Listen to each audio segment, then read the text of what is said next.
반갑습니다. 제가 은퇴한 후에 이금만 목사님을 뵈러 주일 예배에 한 두세 번 참석한 경험이 있습니다. 그때는 대중석에 앉아 있었고 목사님이 저와 우리 집사람을 소개하고 그랬습니다. 또한 모임 때문에 사택에서 한 서너 번 잠을 잔 기억도 있습니다. 아침에 이금만 목사님과 통화를 했더니 주무시고 계시더라고요. 아마 뉴욕 근처 따님네 가 계신 것 같은데, 그래서 얼른 끊었습니다. 목사님과는 83년도에 만나서 지금까지 교제하고 있고, 학창 시절에 제일 친한 그러한 동료였습니다.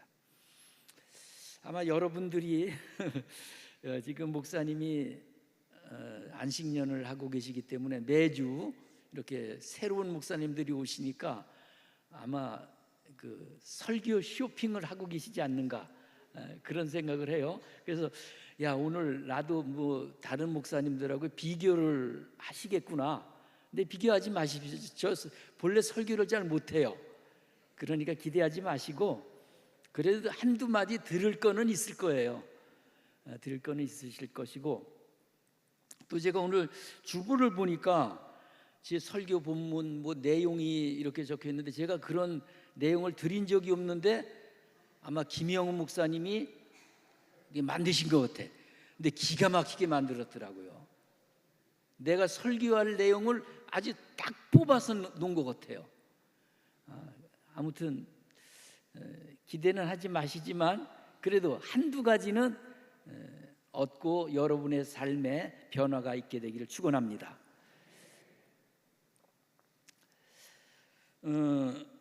저는 2017년도에 은퇴를 했어요. 벌써 한 10년 돼가죠.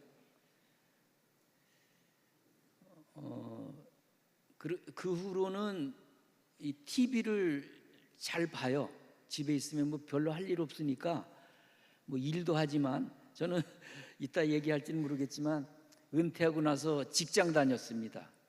뭐 목사가 무슨 직장을 다녀 그러겠지만, 저는 결혼하기 전부터 결혼을 하면 내 가족은 내가 책임진다, 내가 굶기지 않겠다, 그런 마음을 가졌기 때문이고, 은퇴하고 나서 수입이 없어요. 제가 총회에서 주는 연금이 100만 원 조금 넘는데 그거 가지고는 못 살아. 내가 못 살아요. 집도 없지. 집은 막내가 사줘서 지금까지 살고 있는데, 그래서 직장을 다녔어요. 물론 은퇴하고 3년 동안 몽골에 선교사로 있었습니다. 그렇다고 뭐 봉급을 많이 주는 것도 아니고, 갔다 와서 일반 직장을 다녔어요. 근데 목사가 무슨 재주가 있어? 저는 경리과장 출신입니다. 상고를 나와가지고 경리과장 하다가 신학교 들어갔어요. 그런데 경리과정을 누가 써줘? 70살이 다 된 사람을. 그래서 청소도 하고 발레 주차도 하고 한 200만 원 받으면서 그렇게 했는데, 지금은 그것도 안 써줘요. 나이가 많으니까 안 써줍니다.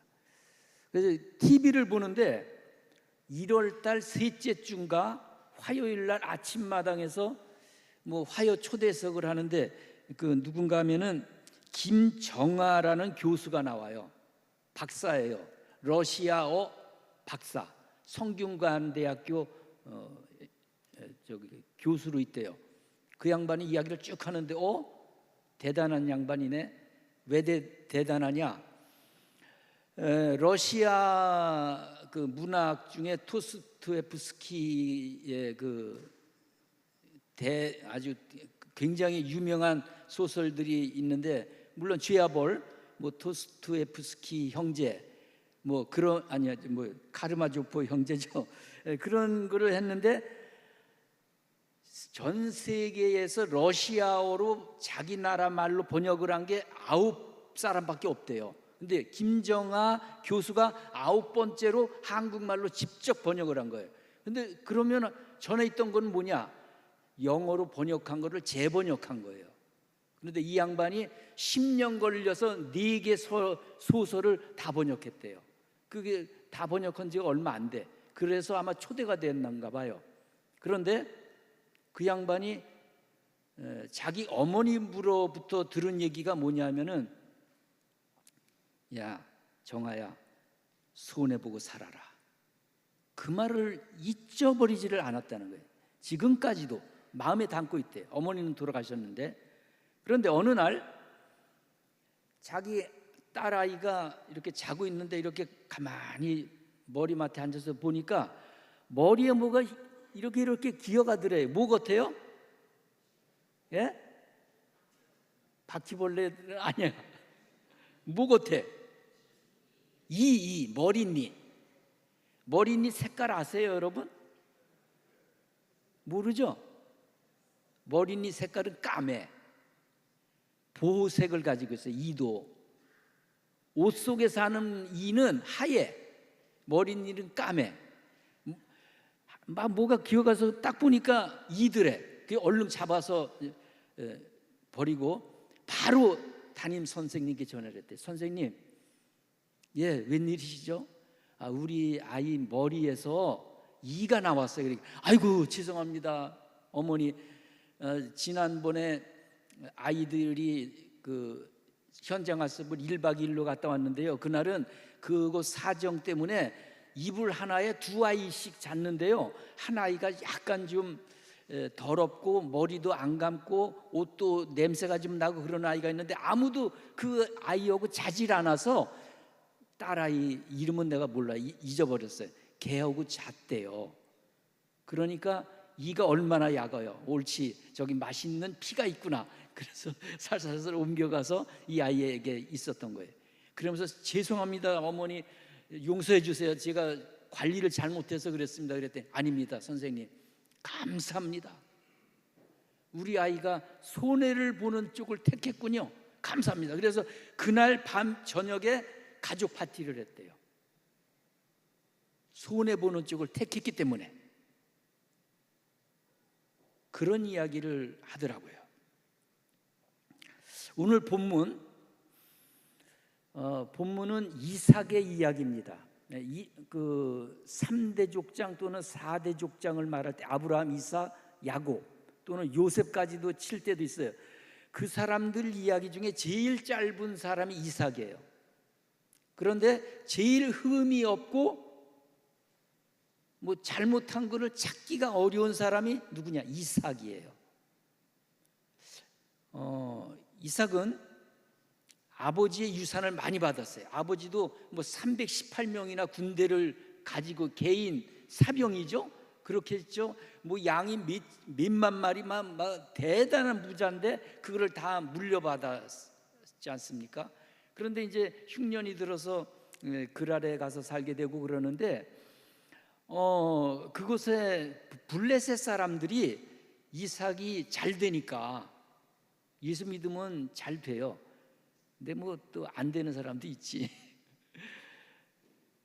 잘 되니까 시기를 해가지고 이삭이 그 파놓은 우물을, 그 아브라함이 파놓은 우물이에요. 사실은 그 우물을 돌로 메꾸고 흙으로 메꾸고 그러는 거예요. 그리고 떠나라 그러면은 이삭은 거기에 대해서 아무 말 안 하고 다른 데로 갔어요. 가면 거기 가서도 또 우물을 메워. 우물은 필수적 아닙니까? 더군다나 이스라엘 같은 척박한 땅에서는. 그러니까 우물 없으면 양도 못 키우고 그 많은 대식구가 물을 못 마시니까 우물이 없으면 안 돼, 못 살아. 저 같으면은 군대 있잖아요. 아버지가 뭐 룻을 구할 때 데리고 갔던 318명의 군대도 있을 거 아니에요. 그때까지도. 그러면 한번 니네가 그래? 내가 뭐 니네만 못한 줄 알고 그래가지고 전쟁을 했을 수도 있는데 이삭은 그 길을 택한 게 아니라 그래요, 알았습니다, 저쪽으로 가죠. 그래서 다른 데로 옮겨가고, 세 번째 옮겨간 때에서야 이 이삭이 정착을 하고 그곳에서 하나님께 예배를 드릴 수 있었다 하는 말입니다.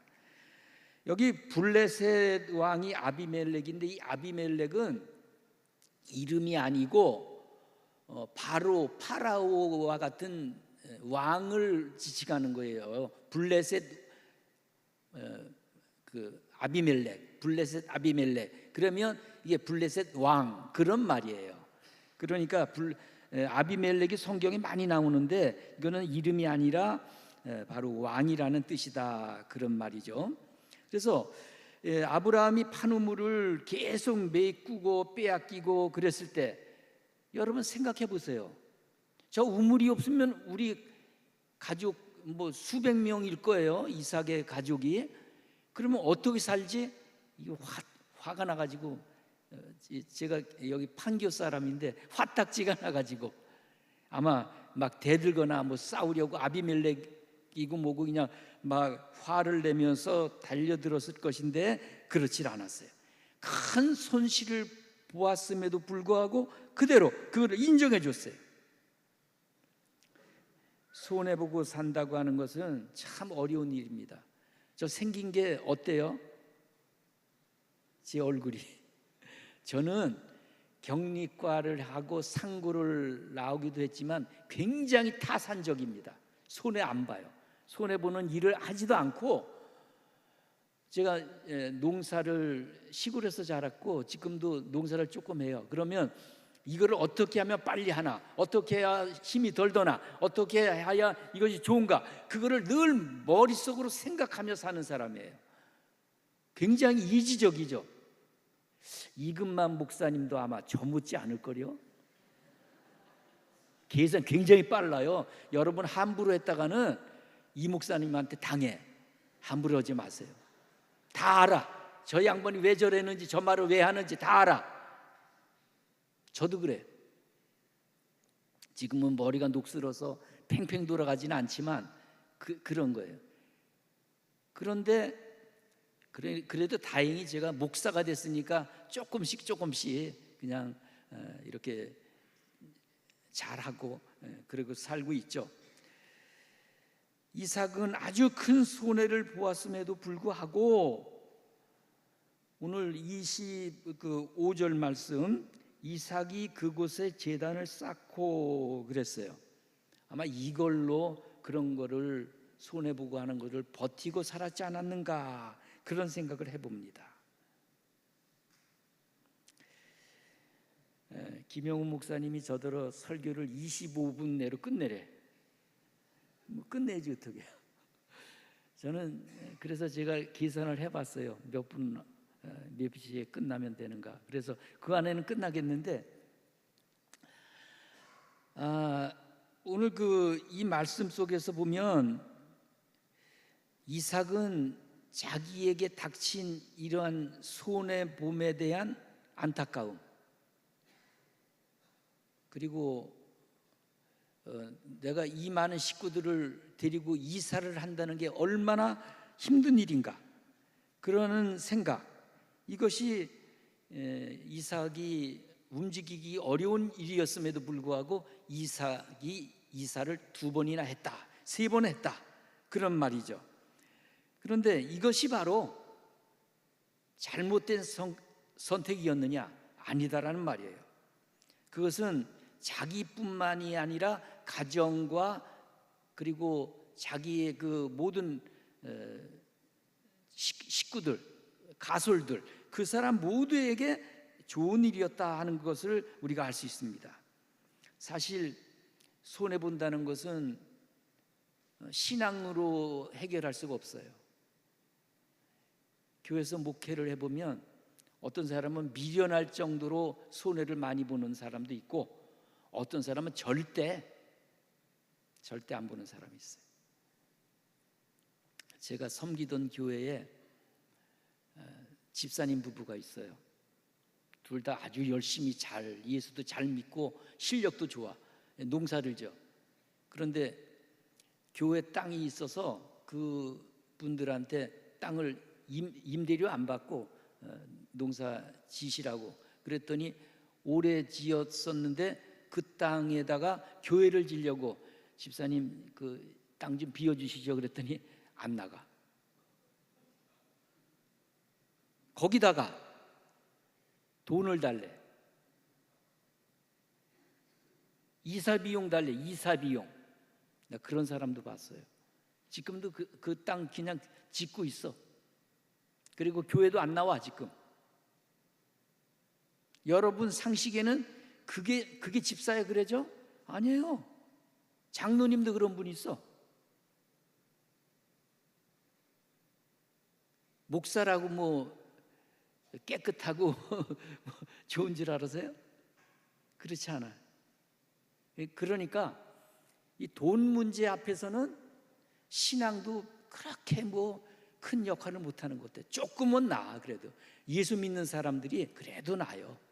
뭐 세상 사람들이 뭐 교회가 뭐 어쩌니 저쩌니 그래도 신앙 있는 사람이 조금 낫고, 아무튼 이삭은 가정을 지킨다는 것을 뭐 계산하고 하지도 않았겠지만 아무 말 없이 이삭하는 것이 가정을 지키는 일이었다, 그런 말이죠. 손해본다는 것, 내 것을 포기한다는 거죠. 제가 여기 김광지 목사님도 아마 경기노회장 하셨을 거예요. 저도 2008년도에 까마득한 선배님이시지만 2008년도에 노회장을 했는데 총회장을 하신 김종성 목사님 계셔요. 여러분 들어보셨나요? 아시는 분도 계실 거예요. 동수원 교회, 지금 한 1200명 모이는 교회를 개척하셔서 교회도 크게 잘 지었어요. 아마 이 교회만큼 이거보다 조금 더 클래나? 그런 교회를 지신 분인데 한 달에 한 번 만나요. 저보다 5살 많으셔. 근데 지난달 5월 모임에서 같이 전철을 타고 가는데 전화를 받으시더라고요. 저거 보이스톡이 왔어요. 띵땡땡똥 띵땡땡 그러면서 보이스톡이 왔어요. 그런데 쭉 이야기를 하는 걸 보니까 뭐 니 덕에 산다 뭐 그러면서 막 온갖 아영을 다 떠는데 손녀딸이야. 카나다 사는 손녀딸한테서 보이스톡이 왔어요. 그러더니 뭐 목사님한테 뭘 그 또 옆에서 바로 옆에 앉았으니까 들리잖아요. 뭐 할아버지 뭐 잘 계시냐고 뭐 어쩌고 그랬더니 야 내가 요새 신장이 조금 안 좋아가지고 얼굴이 조금 부었는데 그거 위에는 뭐 잘 있어. 그러면서 신장 수치가 뭐 50 정도 된대요. 난 그건 몰라. 무슨 말인지 몰라.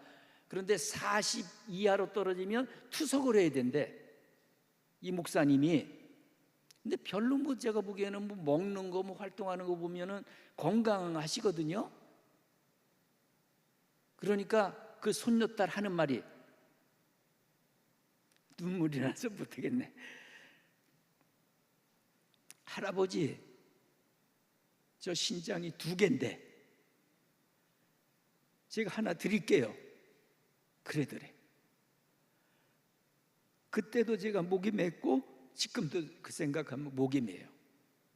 그러면서 그 목사님 말이, 그 손녀딸 말이 진심이라는 거예요. 진심.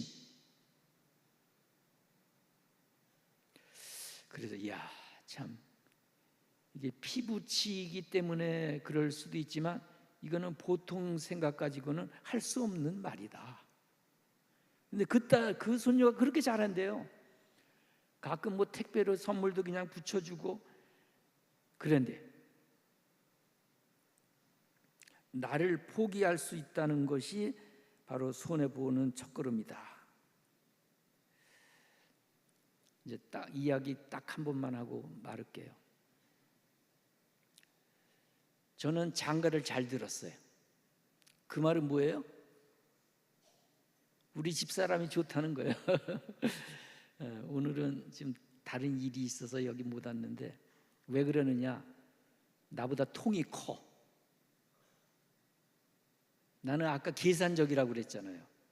그래서 목사이기 때문에 잘 주기도 하고 뭐 이렇게 베풀고 뭐 선한 일을 하고 그런 거 잘해요. 저도 뭐 제가 뭐 계산적이라고 그래서 그냥 딱 막아놓고 들어오면은 못 나가게 하는 그런 사람은 아니에요. 그런데 집사람하고 저는 차이가 있어. 저도 우리 집사람 이야기가 강원도 강릉 사람이에요. 여찬이라고 하는 관동대에서 조금 떨어진 데예요. 강릉. 어렸을 때 거지가 오면 할머니는 쌀독에서 쌀을 한 컵 정도 되는 양을만 이렇게 주신대요. 그래 집사람 생각이 아이고 저걸로 뭐 한 끼나 먹나? 왜 저렇게밖에 안 주지? 근데 집사람 처갓집이 부자냐? 부자는 아니에요. 근근히 먹고 살았어요. 호박죽으로 집사람은 안 먹어요. 왜? 하도 많이 먹어서. 보리밥도 잘 못 먹었대요. 그런데 그 거지가 아무도 없을 때 집사람만 있을 때 오면은 바가지를 푹 퍼가지고 이렇게 준대요. 그 얘기를 하더라고요.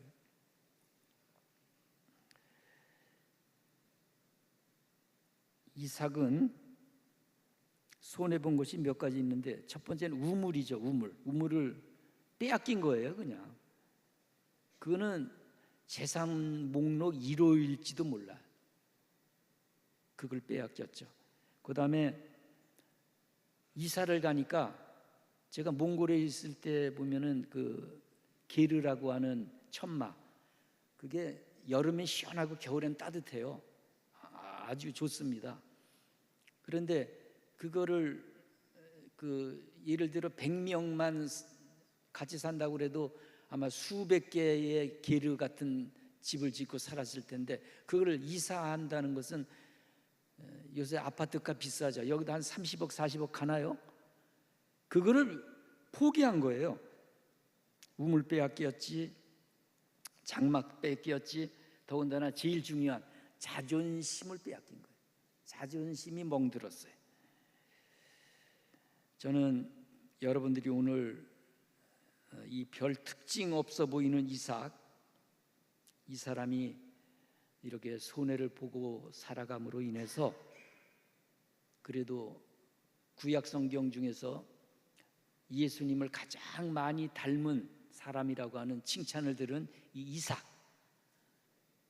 바로 이삭이 우리에게 큰 교훈을 주고 있다, 그런 생각을 갖고 여러분들도 오늘 한 가지 정도의 손해를 보고 하나님의 축복을 받을 수 있기를 축원합니다.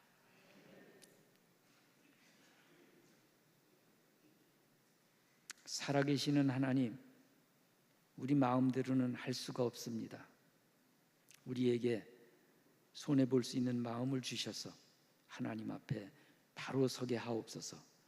공덕교회가 더욱 좋아지고 하나님으로 인하여서 많은 영혼들이 구원받고 이 지역을 변화시키는 원동력과 뿌리가 되게 하옵소서. 예수님 이름으로 기도하옵나이다. 아멘.